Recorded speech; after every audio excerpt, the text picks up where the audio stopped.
नमस्कार साथियों। आज की इस वीडियो में हम बात करने वाले हैं फ्री सुजोग एक्यूप्रेशर थेरेपी के बारे में।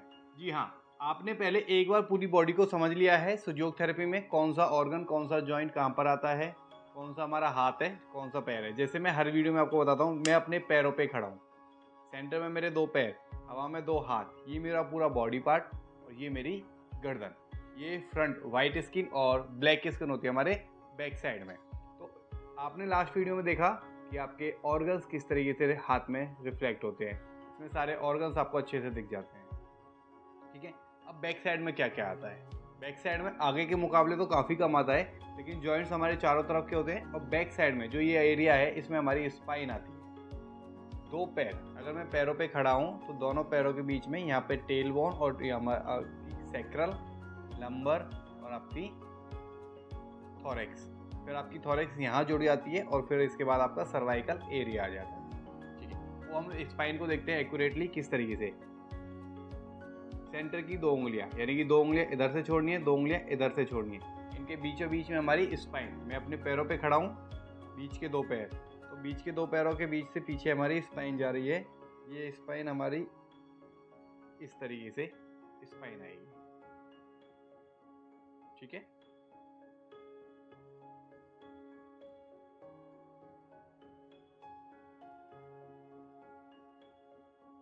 तो स्पाइन आएगी कहाँ तक? ये हमारे जॉइंट तक, जो हमारा कलाई की जॉइंट है उसकी क्रीज बनती है, वहां तक आपकी स्पाइन आएगी। यहाँ पर आपका T5 आएगा और यहाँ आपका T4 चालू हो जाएगा। T यानी कि थोरेसिक,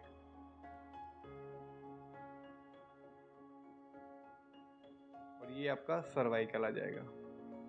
C1 से लेके C7 तक आपका इस एरिया में आ जाएगा। इस पर्टिकुलर एरिया में आपका सर्वाइकल का पूरा कंप्लीट एरिया C1 से लेके C7 तक आ जाएगा। पहले स्पाइन को, लोअर बैक को देखते हैं। 2 उंगली इधर से छोड़ी, 2 उंगली उधर से छोड़ी, बीच में आपकी स्पाइन आ गई। तो आपका ये एरिया आपका हो गया कॉक्सिक्स, यानी कि टेल बोन जिसको हम बोलते हैं। फिर आता है सैक्रल, फिर आता है लंबर, फिर आती है आपकी थोरैक्स, फिर आती है यहाँ पे थोरैक्स का अपर पार्ट, और फिर आती है आपकी सर्वाइकल एरिया, और ये आपकी स्कल्प पे जुड़ जाती है। इसी तरीके से हमारी स्पाइन होती है। ठीक है, तो सेंटर में अगर किसी को प्रॉब्लम होती है स्पाइन में, वर्टेब्राज में, डिस्क में, तो हम सेंटर पे प्रेशर करते हैं, वरना हम लोग साइड में प्रॉब्लम देखते हैं ज़्यादातर। तो क्योंकि जो मस्कुलर पेन होता है वो साइडों में ही ज़्यादा होता है। तो ये आपका साइड एरिया है स्पाइन सेंटर में, और जो साइडों का एरिया है वो आपके इधर साइडों में रिफ्लेक्ट होता है। यानी कि जो ये फिंगर्स हैं, इनकी सीध में आपका स्पाइन के साइड का एरिया है, जो कमर, पीठ जिसको हम बोलते हैं, वो एरिया आपके यहाँ पे रिफ्लेक्ट होते हैं। ये क्लियर है? यहाँ पे सेंटर में स्पाइन और साइडों में साइड एरिया। यहाँ पर आपका C7, ये जो घुटने को, सॉरी, अंगूठे को जो मोड़ने पे आता है, ये आपका C7 आता है, और C1 आपका ऊपर की तरफ आता है। 1 2 3 4 5 6 7 7 पॉइंट आपके यहाँ पर आते हैं, और 7 पॉइंट आपके, यानी कि 7 सर्वाइकल के, 7 वर्टेब्राज, सर्वाइकल के 7 वर्टेब्राज होते हैं हमारे इस एरिया में। तो किसी को भी स्टिफनेस होती है, मोस्टली रहती है, गर्दन में प्रॉब्लम रहती है। क्यों? जो लंबी ड्राइविंग करते हैं, बाइक चलाते हैं, गाड़ी चलाते हैं, मोबाइल का इस्तेमाल ज़्यादा करते हैं, लैपटॉप पे आज के टाइम में काम बहुत बढ़ गया है, मोबाइल पे काम बहुत बढ़ गया है, तो जो पोजीशंस नहीं बन पाती है उसकी वजह से आपको प्रॉब्लम्स रहती है। मसल में स्टिफनेस आ जाती है, मसल्स की स्ट्रेंथिंग जो है, उनकी ताकत है, वो कम हो जाती है। तो सिर्फ इस पॉइंट पे प्रेशर करने से, अगर सेंटर में प्रॉब्लम है तो सेंटर में, वरना साइडों में।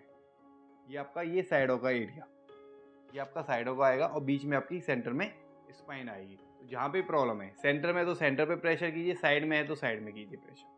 जहाँ पे प्रेशर होगा वहाँ पे आपको यहाँ पे चुभन भी फील होगी, यानी कि आप पर्टिकुलर पॉइंट को भी पता कर सकते हो कि किस पॉइंट पे एक्चुअल में प्रॉब्लम जनरेट हो रही है, कहाँ की एनर्जी डिस्टर्ब हो रखी है, कहाँ पर ब्लॉकेज एक्चुअल में हो रखी है, स्टिफनेस कहाँ पर ज़्यादा है, वो सब आपको यहाँ पर प्रेशर देने से ही पता चल जाएगा। तो ये आपकी पूरी स्पाइन यहाँ से यहाँ तक कवर होगी। पीछे हमारा एक ऑर्गन और आता है किडनी। देखिए, इसमें बहुत सिंपल है। मुट्ठी बनाइए, एक उंगली यहाँ से जॉइंट छोड़िए और लास्ट वाला छोड़िए। इन दोनों के बीच में जो गड्ढे बनने, इनके साथ जैसे हम क्या करते हैं, जनवरी, फरवरी, मार्च, अप्रैल जो हम काउंट करते हैं, तो जो गड्ढे हैं लास्ट के 2, इन दोनों गड्ढों से ऊपर की तरफ चलिए, और जहाँ पर ये गड्ढे खत्म होंगे वो आपका किडनी का पॉइंट है।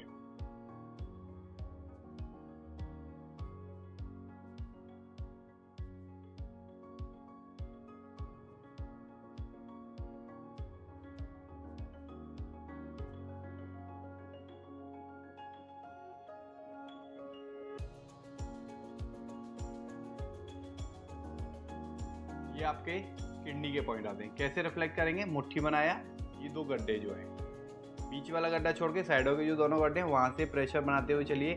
जहाँ गड्ढे खत्म होंगे वो आपके किडनी के पॉइंट है, वहाँ पर आप प्रेशर दीजिए। अगर आप पानी कम पीते होंगे तो आपको डेफिनेटली यहाँ पे चुभन फील होने वाली है, क्योंकि जो लोग पानी कम पीते हैं उनकी किडनी की एनर्जी डिस्टर्ब रहती है। तो आप पानी बढ़ाइए ताकि बॉडी अच्छे से क्लीन कर सके, किडनी अपना काम अच्छे से कर सके। तो इस पॉइंट पे प्रेशर दीजिए, किडनी को एक्टिवेट कीजिए।